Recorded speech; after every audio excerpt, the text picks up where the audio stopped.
Good morning, everyone.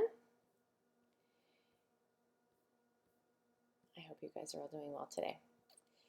How are you dealing with your burnout? We're going to go over how to get out of it today, how to build resilience, some key points, and how mindfulness can impact burnout. We'll have a bit of a discussion around that. And today, the activity is actually going to be a step before mindfulness, so stick around for that one. Welcome to Mental Fortress Mondays. I'm Dr. Cheryl Carthouse. Our mission is to provide a space here that we can understand the who, why, what, where, when, how of mindfulness and help to build our minds to be resilient.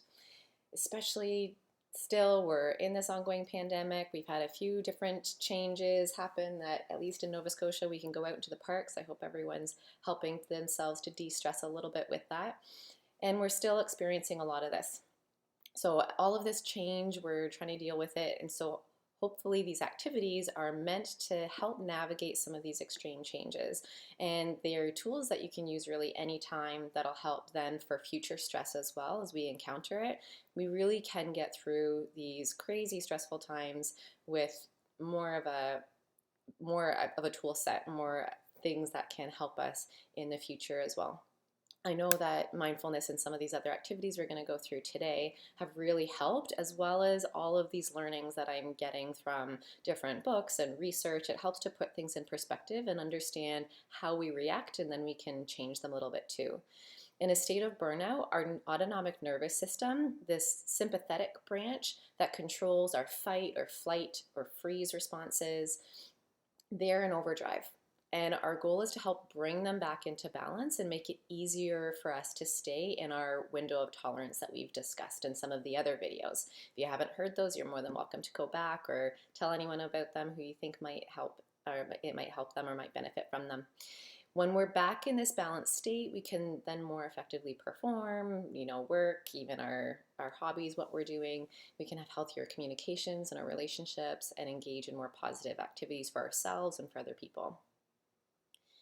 I'm going to describe today about a lens that we see the world through and how this affects us. So let's get right into that. So this is our model here.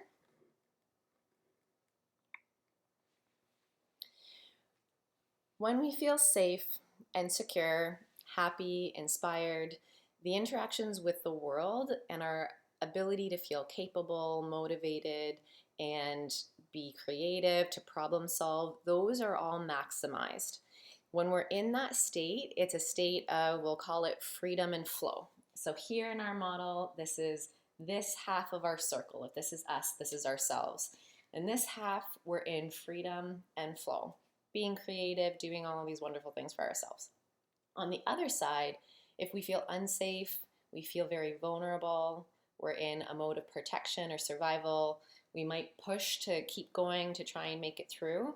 This is a state of protect and perseverance. Our bodies really always know best what they can do for us. And so these tend to be automatic reactions that we engage in, not because they are self-sabotaging, well, sometimes they are, but because we're also trying to protect ourselves. And so sometimes even these self-sabotaging behaviors or being in burnout and then engaging in different behaviors that might be negative for us are meant to try and quench some of those really difficult feelings of vulnerability, fear, anxiety, whatever those might be. This is a survival mode. The key point is that we can't be in both of these at once. We can't be in this freedom flow, creative state, problem solving, as well as in this protection and perseverance at the same time. And so we have one or the other. And which one would most people tend to want to be in order to be a little bit more effective in their own lives, making healthy choices for themselves and others, is typically this freedom and flow state. So we want to be able to switch which lens we're using, especially when we're approaching things like burnout or when we're in the middle of burnout. So if we have burnout here in the middle circle, I'm just going to put a big B. This can start to color the lens of ourself. This might impact our self-awareness, our self-regulation, even our self-concepts and our identification. Sometimes we take these feelings on too much, like these feelings are actually who we are. It's not the case, that's a little bit of false thinking, but that happens often. And so we want to be able to regulate these a little bit better and even separate our box of how whatever our emotions are a little bit more. Mindfulness can help us to do that and be able to have some more improved self-awareness, self-regulation, and have some more concrete self-concepts that aren't as impacted by how we're feeling. But right now, if we are feeling in these states, which happens to many of us, I'd say all of us, but I don't know everyone in the world, we want to be able to try and get back into this freedom and flow and away from this protection space. And as we change how burnout affects us through modifying some of these things and some of the activities that we're going to go through and some of the suggestions that I have, it can impact how we relate to the world. What are the things out in the world? We have self-care, performance, relationships. I'm sure there are others as well. So something like self-care. Think of a time when you were feeling burnt out. Did you feel like you were in a protection and perseverance side, or that you were in survival mode, or in a freedom and flow? Typically, people will say they're in this survival mode.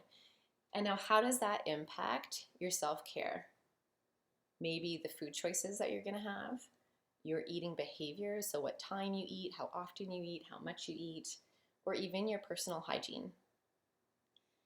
We might have performance. How do you perform at work, in your personal life? Maybe there's exercise or sports that you would perform in, or even different goals, even sometimes hobbies and that kind of thing. How would you perform in this protection and perseverance mode when you feel like you're in a little bit more of a survival space? And then lastly, relationships. And I find that these challenge us the most and often are impacted the most because they can be lasting effects. So how are your relationships at work, with your friends, with family, or even other relationships that you might have? How are those impacted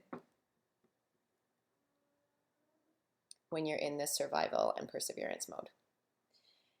And now think of a time when you're in a freedom and flow mode. Maybe you were inspired and having a wonderful day. You just got up, the sun was shining, all of those things that help you to feel like you're in your magic.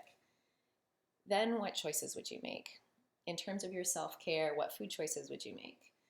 What are your eating behaviors like? Are they different from when you're in the survival mode? Your personal hygiene, maybe you get up, shower, you feel great, you put on your best outfit. And then same with performance. How would you perform if you're in this freedom and flow mode? Do things come easily? You can write them down, be super productive.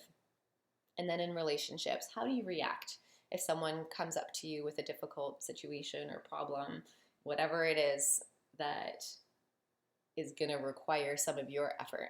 If you're in freedom and flow, typically that looks really different than what it might look like than when you're in a survival and protection mode. And then, so how does mindfulness help? Mindfulness techniques, it's kind of like mindfulness or meditation. It's sort of like saying food. Like there's so many different types of them. And so trying to figure out which ones resonate with you best can be really helpful. There's different types of research out there that talks about how many times or how long you should practice for, how many times a day you should practice, how many times a week you should practice, and then how many weeks out of the year you should practice. Some of the research shows that as little as 10 to 20 minutes a day, and even as little as 3 weeks, can have significant changes in regard to your level of anxiety, overall mood, even changes in thought patterns that can lead to then improved relationship and improved performance, and really all of these things that we're looking at. Mindfulness impacts all aspects of our health. So we can see that it impacts, and actually there's a lot of research looking at how it impacts our physical health. So it can actually improve our immune function. It can improve, or it can decrease pain. It can decrease the severity of other physical symptoms. And there's reports that even more intensive meditative and mindfulness practice, so I've heard people claim and say that it's actually eradicated all sorts of pain, including debilitating migraines or something like that. And mentally, it can create a space that provides more mental clarity. It can improve our attention and focus and create a more positive environment overall, which is better for us and is better for other people. It can help us kind of put us into more of this freedom and flow state as well. It can help us then be more creative and problem solve a little bit more easily. And then emotionally, mindfulness can help to bring more positive emotions. It can help us to more quickly get out of the difficult emotions. And that's what Dr. Joan Rosenberg's or a lot of her work is on. And I've been looking into a lot of her research and reading a couple of her books recently. And it can help to not necessarily avoid, we never want to avoid thinking about some of these negative thoughts or these emotions, but it can help us to work through them and then even not get into that state in the future. And we can start to experience more positive thinking, even more joy, and overall sense of happiness, less anxiety, depression, and even less self-loathing.